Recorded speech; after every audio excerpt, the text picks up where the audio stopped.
In order to take student attendance from the dashboard in the Manage menu, select Student Attendance.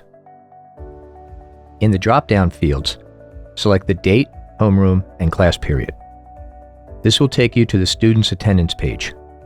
By default, all students will be marked as present full. You can easily change the attendance status of any student or mark any student absent in the list view by selecting the Absent radio button for that student. In the Reason drop-down menu, you can select one of the absent reasons, such as out-of-school suspension, adult ed no session, partial excused, and so forth. Each reason also has subcategories, such as illness, death in student's family, observing religious holiday, etc.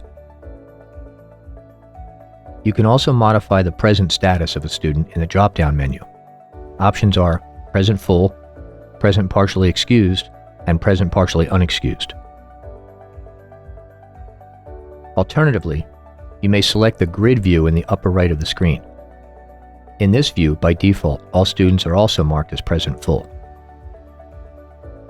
You can easily mark any student absent by selecting the Absent radio button for that student, and then select the specific reason or category in the drop-down menu. When you are finished, simply select the Save Changes button at the bottom.